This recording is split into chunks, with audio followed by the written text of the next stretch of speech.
Hello, welcome to today's webinar. OpenStack is the front runner of all private cloud deployments, but it can be complex to maintain and deploy. Canonical have made great efforts to lower the barrier for entry using Juju and, in our case, containers. Join us today as we walk through how to deploy OpenStack onto a single server to get you up and running quicker.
Welcome to this week's Spicule webinar, where we take a dive into how to deploy OpenStack onto a single node for development and testing purposes. This webinar is brought to you in partnership with both Canonical and MigSolve, our partners and collaborators who help us bring this great software to you. So, just what is OpenStack? Originally developed by Rackspace and NASA of all people, and now managed by the OpenStack Foundation, OpenStack is a modular private cloud platform which has both its own API but also an EC2 compatible API layer to help users who want to automate potentially public cloud workloads in the private cloud and to do so with ease. It is entirely open source and licensed in a business-friendly Apache license, so you can use it freely within a business without incurring any license fees or royalty costs. So, just what is a private cloud? You know what a public cloud is. You spin up servers, you run workloads on it, scale them up, scale them down, and pay for what you use. Well, a private cloud allows you to do just that, but on your own hardware, in your own data center, or in a rack in a commercial data center. And that's a very powerful and flexible tool that you can add to your armory. The great thing about that means that you don't have to share hardware resource with other companies or users. Plus, you can also then configure the private cloud to your own requirements. So it works perfectly for your own business. It provides infrastructure as a service, so users can spin up their own virtual machines, be it Linux, BSD, Windows, or something completely different, and they can do it on demand. It doesn't require direct help from a systems administrator. Those VMs might be clean operating systems, or they might be pre-configured images that run specific services or do a specific task or function within your business. Of course, you may already have your own hardware, so private cloud runs over exactly that and just adds the flexibility of cloud services to your own commodity hardware. You can also oversubscribe CPU and RAM so that workloads that might originally have taken up a full server, but not all of the server's resource and hardware, can now co-locate with other services, which will allow you to share resource, across both virtual machines. So, just how do you go about getting an OpenStack service? It's a good question and one that we get asked pretty often. Of course, I mentioned it's Apache license, so you can download and try and run the full stack for free. There is no requirements for handing over of money to run OpenStack. But of course, as the way is with software, it can be a complex beast to maintain and to run. So why not make your life easier and get support from a company like Spicule to help ease that burden? Your other prerequisites, of course, are servers. 4 is a good start, but potentially more, and somewhere to run them. So a data center or a data center provider that you have access to. That is what you need to get started, and a decent internet connection as well. So I mentioned in the opening slide that we're partnered with MigSolve. We love Migsolve. They're a very friendly company to collaborate with, and very interested in our ideas and our plans at Spicule for data platforms in the UK. As such, we've aligned quite closely to ensure that we can both offer our own customers and their customers the best sort of bespoke private cloud service available in the UK.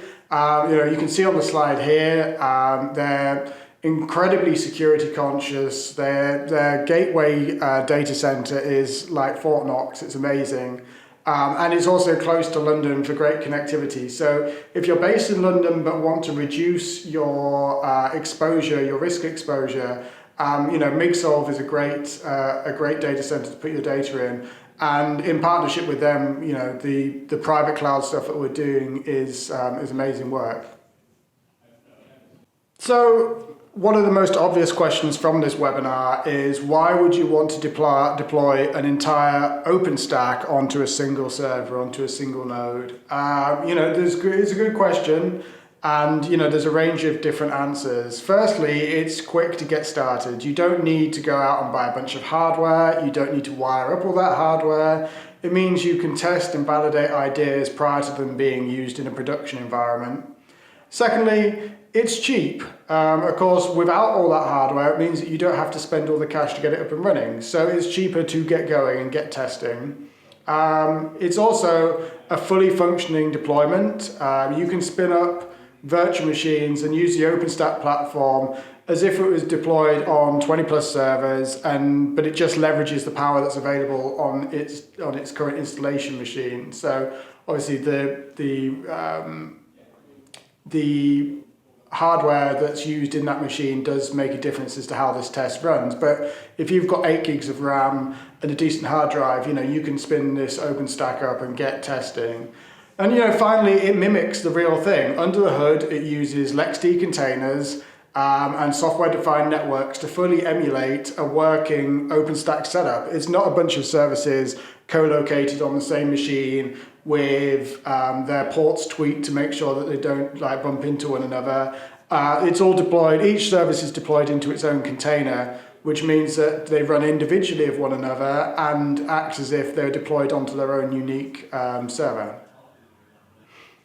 So what exactly do you need to get going? In this webinar, we're going to spin up a fully operational OpenStack. So if you want to follow along, there are a few things that you're going to need. First of all, a server, quite obviously, with either Ubuntu Xenial or Ubuntu Bionic installed on it. A clean one is better, but if it's not, then something that's functional should do the job.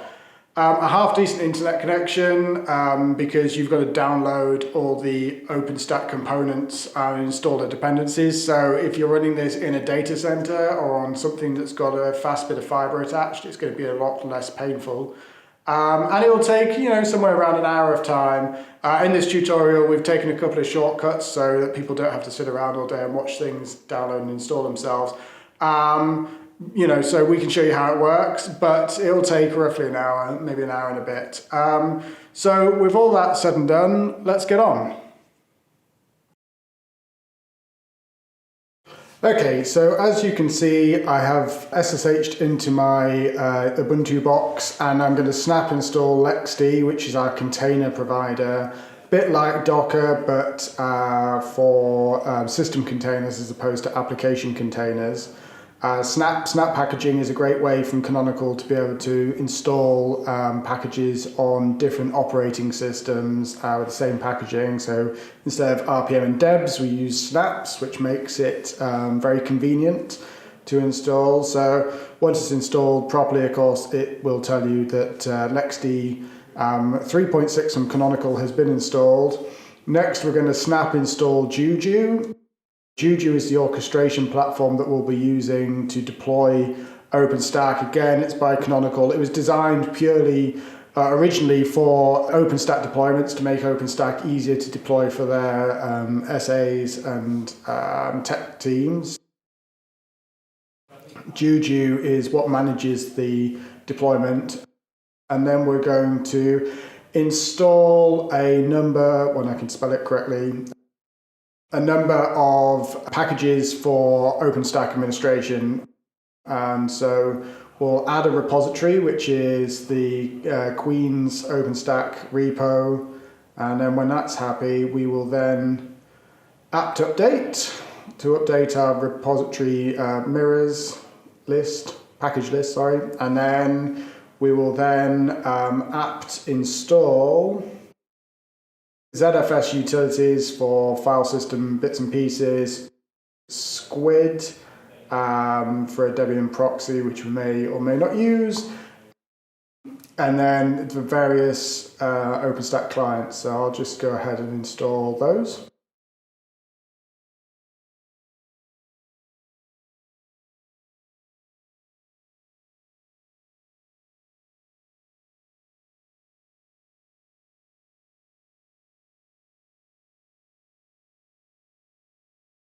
Oh, sorry, I didn't spell those correctly, so I'll just correct my typos. Within a couple of seconds, there we go, I get it right this time. So now we can see that the Debian packages are installing as planned, and so we'll get those installed.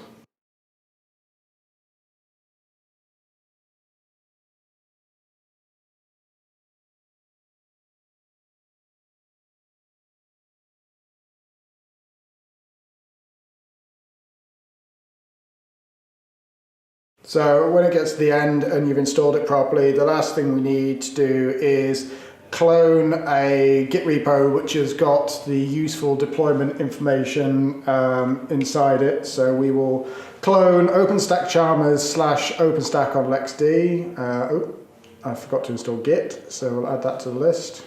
Just quickly chuck that on there. And we'll try it again.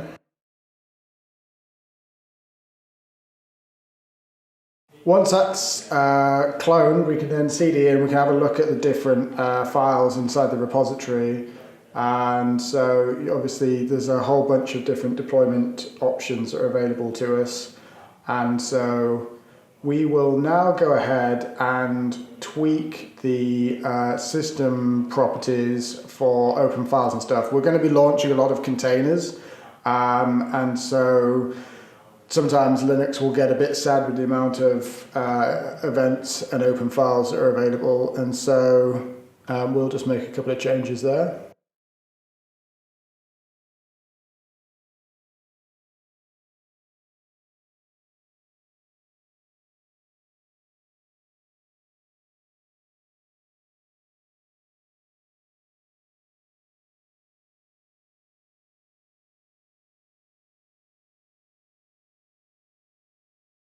Nearly done. Last one, I hope.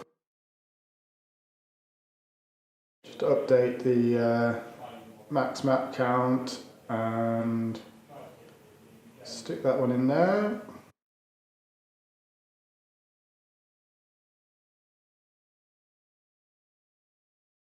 Oh,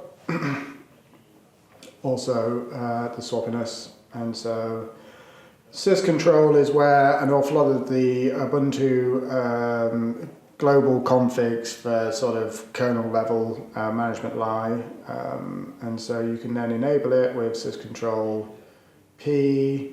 I've got a mistake in one of those, but I fixed it, so let's go and just tweak the command. There we go, run it again, much better. So with that all set up, we'll then move on. And we're going to initialize LXD. And so LXD, as I said earlier, was the container management framework for this deployment. And it allows you to deploy fully functional system containers, which are, sort of virtual box style machines inside a Linux server. And so first of all, we need to initialize it, set up some same defaults.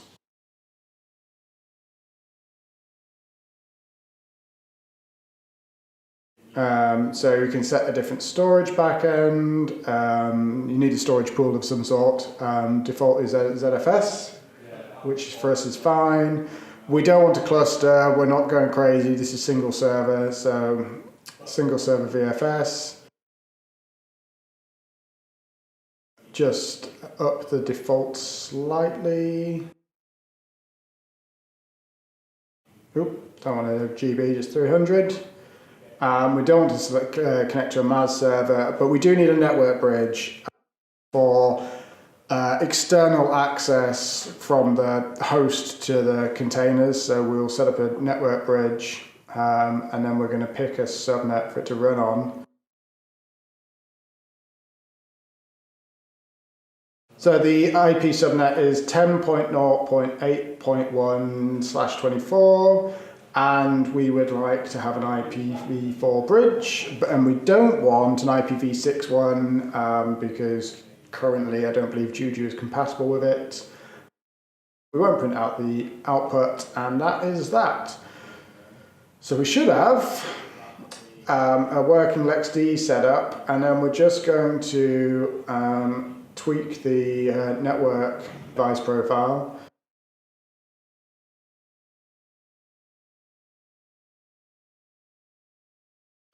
So let's copy what I did before. And then we will test LXD just to make sure that it's working. So LXC is the command line tool for the LXD stack.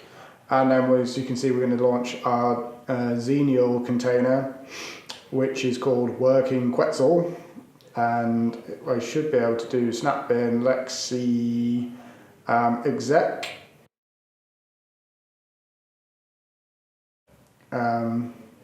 And then the name of the container and bash, there you go. As you can see, we've got a shell inside working Quetzal. So we know the LXD stack is up and running, and so we can move on from there.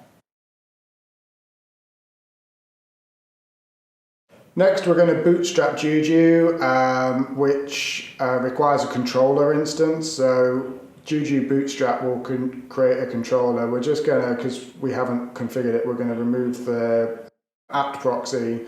We don't have a requirement for it in this demo. It would technically speed up downloads, but we'll just bypass it. If you want to use one, then feel free to set it up. So Juju Bootstrap, config.yaml, localhost, which is localhost is name, and then LXD, sorry, other way around. LXD is the controller type, it's the name of the controller.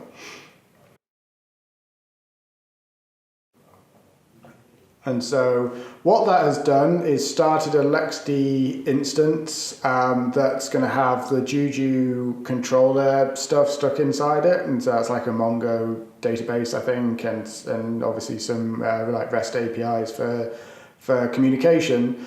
So the output you can see on the screen here is the output from Juju. It's spun up the instance, and now it's going to SSH into the LXD container, download all its dependencies, and then fire it up, at which point Juju should then tell us that it's ready to go. So we'll just sit here and wait for a couple of seconds whilst it just finishes that off. There we go, it was quick, literally a couple of seconds. So Juju status.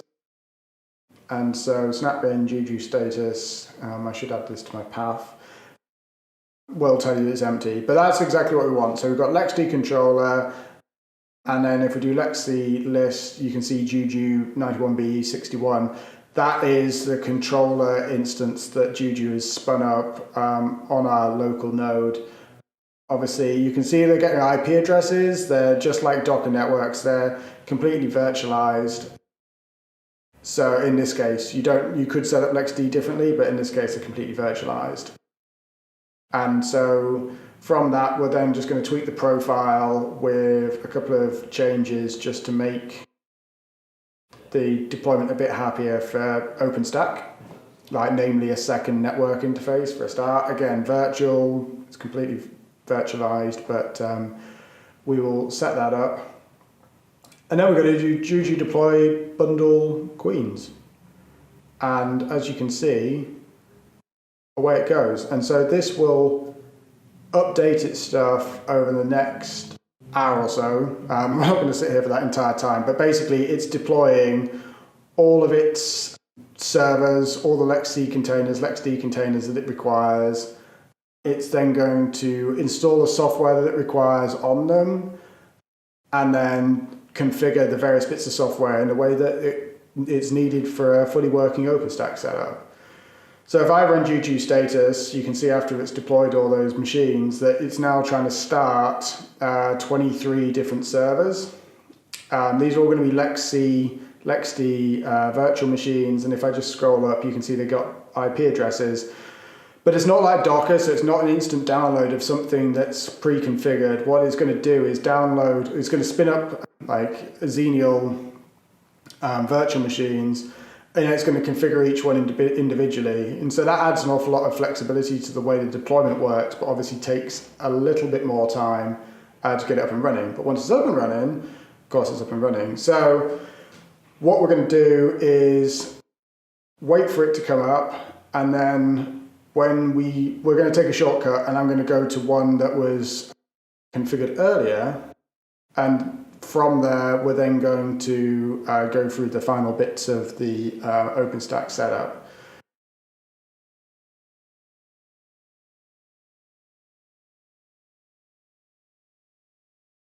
So you can see just whilst it's going through its startup that, wrong command.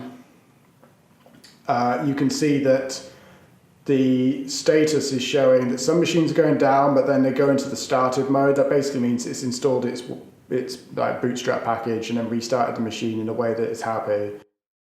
So when they come back up, you'll then be able to see further up that it's now installing Charm software. If you keep running Juju status, you will see, as time progresses, in fact, you can watch it. So if you do watch --color, Juju status --color, so you get a nice bit of color on there. It'll update every couple of seconds with what it's doing. As it's going through installing the different packages and what have you, it'll do it. Okay, as you can see, we've just flipped to a model that's virtually finished deploying, just so you don't have to sit around like I've just done.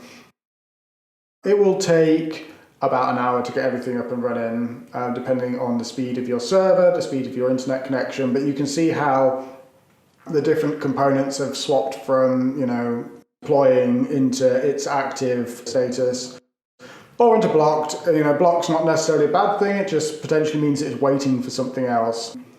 As the different utilities turn to active, you should eventually get to a point where everything is green and happy.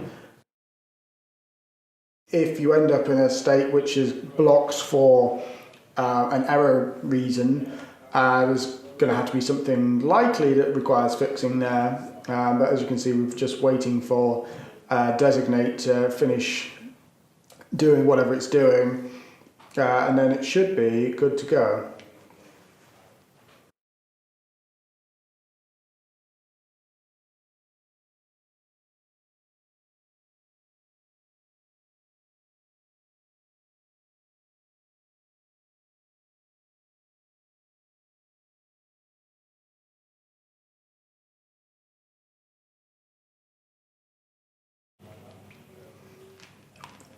So there we go. You can see designate's just swapped from it's waiting to active mode.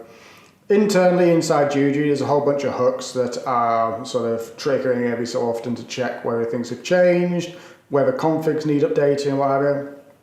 And eventually everything comes together like a well-oiled machine to set everything to active, which should mean that everything's good to go. So what we're going to do, like if I just show the status, you can see all the machines are listed as started, all the services are now listed as started, units are ready, there's all sorts of messages to help users, administrators figure out what's going on. And then if we look at the LexC list, you can now see all these virtual machines all running on my server, just doing their thing. Because they're lightweight containers, it's not like running 20 odd virtual machine servers. And then we're going to source this OpenRC file that's inside the Git repo that we checked out, and it's going to dump a whole load of metadata out from our OpenStack commands just to make sure that everything's running, you know. But you can see here OpenStack volume service list, for example, you know, so your CLI is now happily conversing with the OpenStack cluster that's running on your laptop or on your server. Then we're going to check out a disk image, and so we've just downloaded a Xenial image and stuck that into OpenStack. Next on the list is adding networks, and so we're going to add an external network, virtual network. Obviously we don't have any hardware here or any infrastructure, so we've deployed an external network, and then we're going to deploy an internal network with a different IP address range. It's telling you where to look for in terms of a gateway, DNS name servers. And then also we're going to create a public key from ours. No, I haven't got one. Let me quickly create a public key. That public key will then be used for our connectivity from the host into the different virtual machines. So if I create that key pair again, it's better.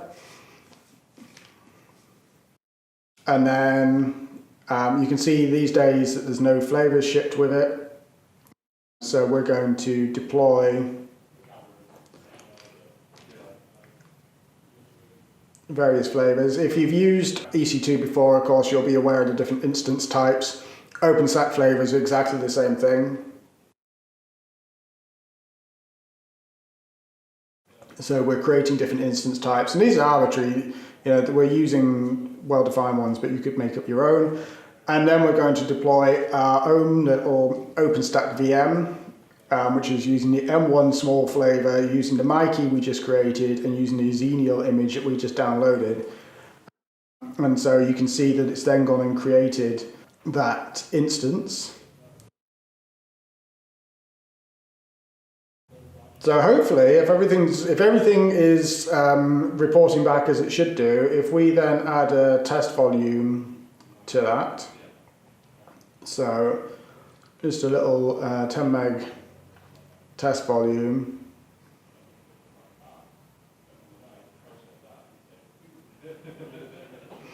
just add that, and then we're going to show the volume. Sorry, it's not rendering great with my blown up iTerm, but you can see how, you know, we've now attached a volume to the instance.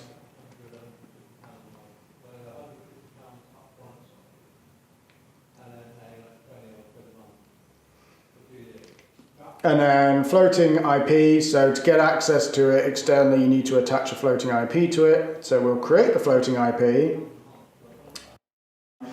You know, just like an elastic IP in EC2, you create a floating IP, and then we can use the command line to define which server that's connected to. So if I go back and find the instance ID from there,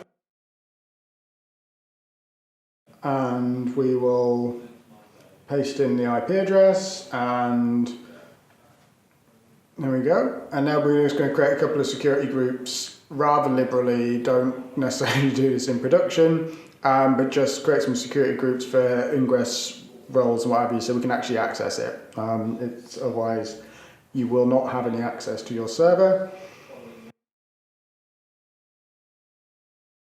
So if I now SSH to Ubuntu at and tell yes, there you go. You can see we are now SSH'd into a virtual machine running inside a LXD container on my single server. You can see that, you know, it's got a small amount of RAM available,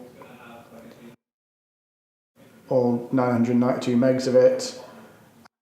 You know, we've got a fully functional container running in a virtualized OpenStack environment here.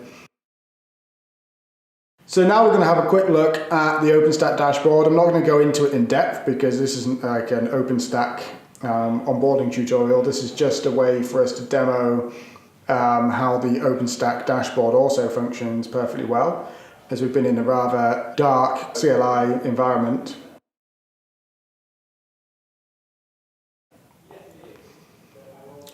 So if I create an SSH tunnel and then go to localhost on my machine, because it's an SSH tunnel, localhost 10,080/horizon, I will then be given a login page. In the meantime, if I just go and get the password, so to be able to log into Horizon, the same password that's defined in your environment variables inside the CLI, so you can see it here where it's OS password. That's the password that I use to be able to log into the Horizon dashboard. So if I copy that password, paste it in, hit go. So you can see here, just get rid of that. You can see here inside my projects, there's the very top level admin project. And then if I click on the compute tab, for instance, you can then see the amount of instances, the amount of vCPUs available, all that type of thing. And so this is a fully functioning OpenStack dashboard. If you've not used OpenStack before, but you have used AWS EC2, you should feel pretty much at home here. Of course, the terminology is different, but in essence, it does the same sort of thing. So if I click Launch Instance, I can then give it a name. And let's see, that's OpenStack for MigSolve.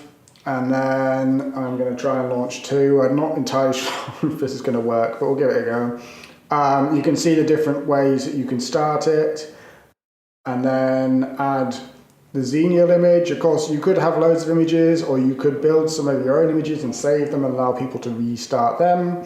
This is where the flexibility lies. Then from inside my instance sizes, I'm going to select M4 extra large. Let's be adventurous. I forgot to allow access to my network. So, as you can see, there's various other configuration options here, but the ones with the asterisks are obviously ones that are required. So, as I can't see it, I'll cancel that. If I go to network topology, here you can see the various networks that are available to you. You can edit your existing networks, you can create new ones. So for example, here's one called test.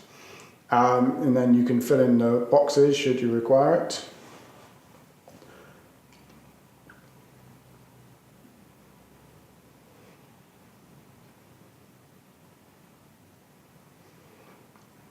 Just fill in some dummy examples.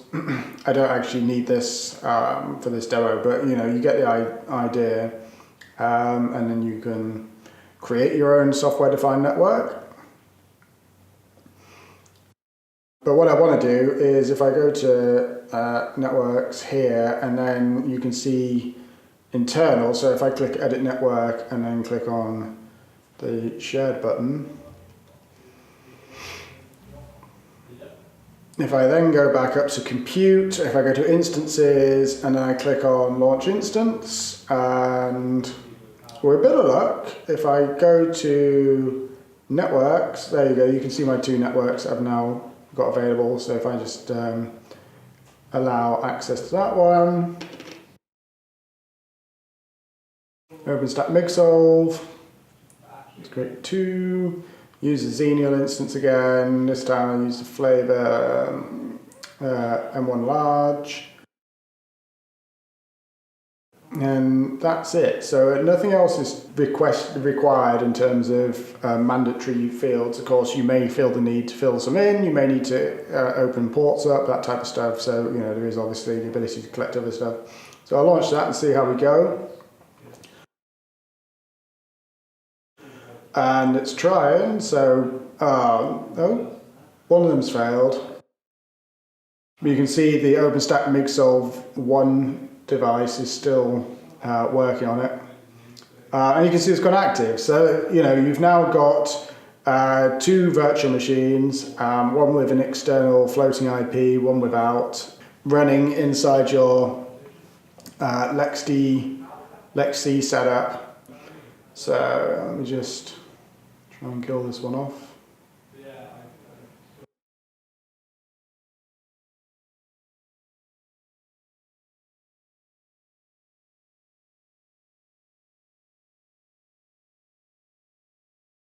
And then inside volumes, this is identical to EC2 in that respect. You've got various volumes that you attach to servers. I've got a stale one now, so if I just remove that, and you can see how that other one is 40 gigs in size. So depending on what you attach, they vary in size.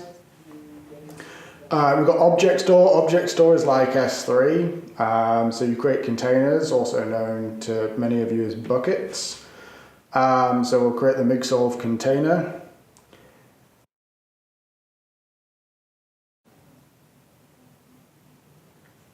Let's just create that one. And containers are easy to manage. So, you can assign public access or not. You can then create folders within them, and then you can upload various random bits of stuff that you want to be able to serve inside a bucket to S3. But of course this is OpenStack style, so this is completely open source, open implementation version, but works in the same manner and has the same ideas behind it, the same principles. So you can see how, along with compute and virtual networks, of course you also get object store style containers that allow you to store a high volume of files, folders, objects in them, either for your own personal benefit or for the benefit of other people in your business. So I'm going to sign out now. That was the OpenStack dashboard. So I'll sign out, and then what we're going to do, because we want to be able to leave our development server in a clean state, is if I go back to the terminal.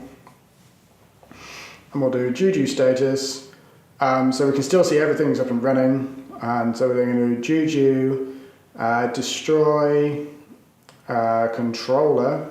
So you could just tear down the model, but we don't need anything on the box anymore. So Juju destroy controller.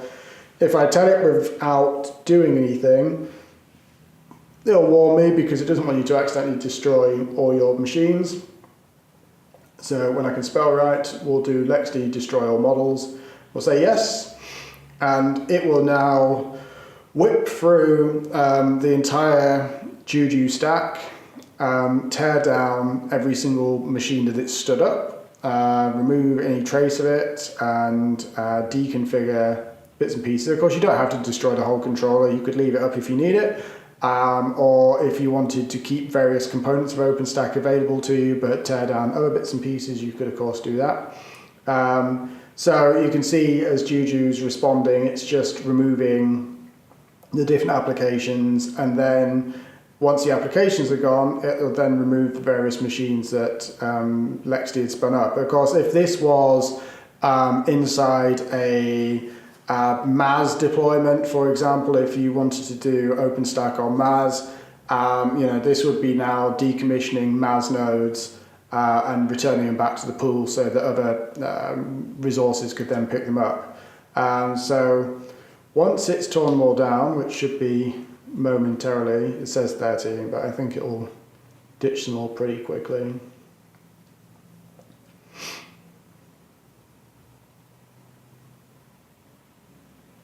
There we go, magically all gone. And then if we just, to prove the point, if we do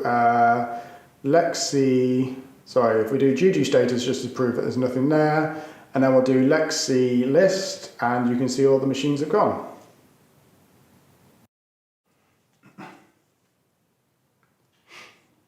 So there you go.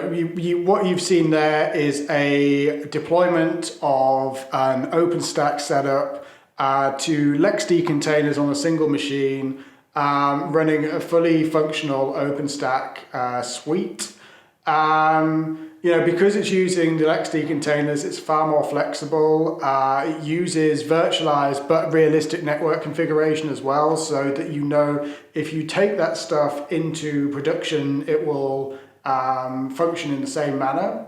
You can spin up real virtual machines inside the cluster. One of the bonuses of the way that we've done it is that you can see there's barely any command line interaction other than telling the deployment to get going. Once it's actually up and running, from a deployment perspective, there's very little command line interaction. The actual interaction on the command line was largely managing the OpenStack cluster itself. And so that makes the barrier to entry far easier, because you didn't see me knee deep in configuration files, editing the setup and tweaking how the deployment worked.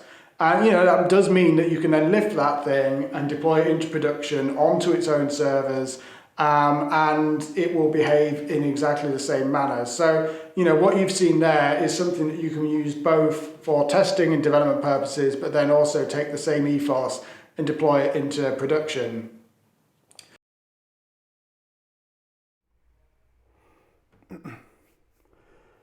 So there we go, we're on to questions, and I currently have a couple of questions. If you have any more, feel free to chuck them into the chat window. If not, obviously you can take them off or take them up offline with me later. I've got a couple of questions, one from one of our customers the other day, which is, I currently have services deployed to the public cloud. How do I migrate them from the public cloud to the private cloud? Which is a fair question. There's obviously a bunch of ways to do it. What we try and do is make sure that there's no service disruption. So we will work with the customers to ensure that data is moved in a way that doesn't cause, is an incremental method, so that when the data goes live in the private cloud, it's up to date, but there's often quite a lot of data to move. So moving it from like S3 to the OpenStack containers is something that has to be done in a methodical way to make sure that all the data gets there in one piece, also moving disk images and that type of stuff. So it can be quite an intensive process, but what we try and do is get the bulk out the way, but then obviously incremental updates prior to whatever the cutoff date and switchover is, at which point we start playing with DNSs to make sure that the DNS pointers to the new service, if required, goes to the right place. So it can be quite an interesting process, but something that obviously has to be done. Another question that I got was obviously, how do you manage the infrastructure underneath? So if you were deploying OpenStack into a real multi-server environment, how do you go about managing that stack or that hardware? Most of the time what we do is use MAS from Canonical, which is Metal as a Service, and will allow you to manage bare metal machines programmatically. So if you've got power banking that can support, that supports MAS, or MAS supports power bank, you can switch servers on and off. You can deploy different operating systems to those servers.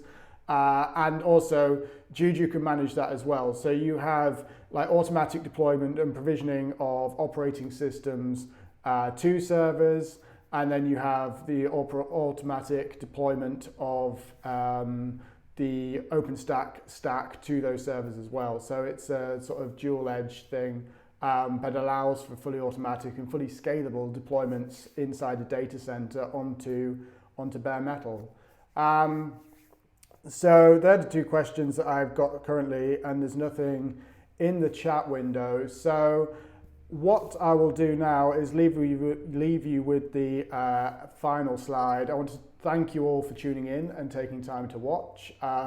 If you're interested in finding out more, please give us an email. You can email me at tom@spicule.co.uk. if you don't know how to spell it, it's on the side there. And I look forward to hearing from you. Please keep an eye out for more webinars that will be coming in the near future.